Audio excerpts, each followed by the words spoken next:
अरे बिद्दू, आज घर में बहुत काम है। आज तुझे स्कूल जाने की जरूरत नहीं है। लेकिन दादी, आज तो स्कूल में मेरा टेस्ट है। अरे एक दिन स्कूल नहीं जाएगी तो ऐसी कौन सी तेरी कलेक्टर की पढ़ाई छूट जाएगी। वैसे भी मैं देख रही हूँ, आजकल तो बड़ी ढीठ हो गई है। अपनी दादी की बातें सुनकर बिंदु नाराज हो जाती है। तभी उसकी माँ कहती है। अरे बिंदु, इतनी छोटी बात पे मुंह फुलाने की क्या जरूरत है। दादी बिल्कुल सही कह रही हैं। लड़कियों को तो घर के काम काज सीखना चाहिए। अरे बहू, रमेश के लाड़ प्यार ने इसे बिगाड़ रखा है। कम से कम तू तो मेरी बात समझती है। अच्छा, मेरी पूजा का समय हो गया है, मैं पूजा करने जा रही हूँ। इतना कहकर रमेश की माँ वहां से चली जाती है।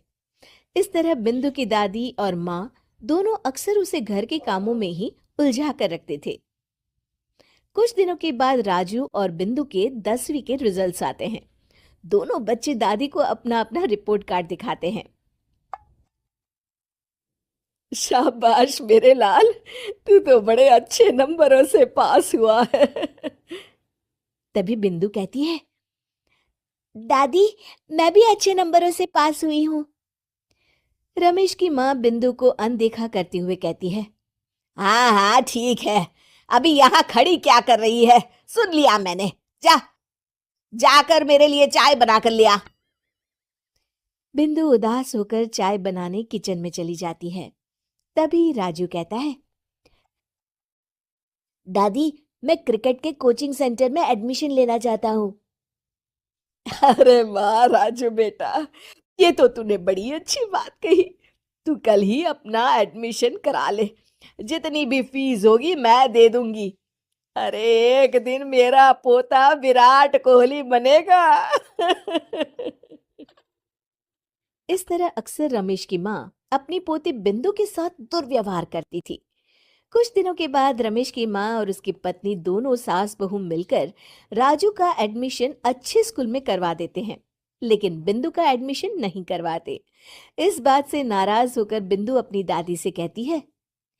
लेकिन दादी, मुझे भी आगे की पढ़ाई करनी है। अरे क्या करेगी आगे की पढ़ाई लिखाई करके, हैं? आज से ये पढ़ाई का भूत अपने दिमाग से उतार दे। इतना कहकर रमेश की माँ वहां से चली जाती है। उस दिन के बाद से बिंदु की पढ़ाई हमेशा के लिए छूट जाती है और उसकी दादी उससे घर के सारे काम करवाना शुरू कर देती है। इस तरह उसका सारा दिन घर के कामों में ही बीत जाता था। कुछ दिन बीत जाते हैं और एक दिन रमेश छुट्टियों पर घर आता है। बिंदु को घर के काम करते हुए देख उससे कहता है। अरे बिंदु बेटा, तुम स्कूल नहीं गई? पिताजी, दादी ने मेरा एडमिशन कराने से मना कर दिया है।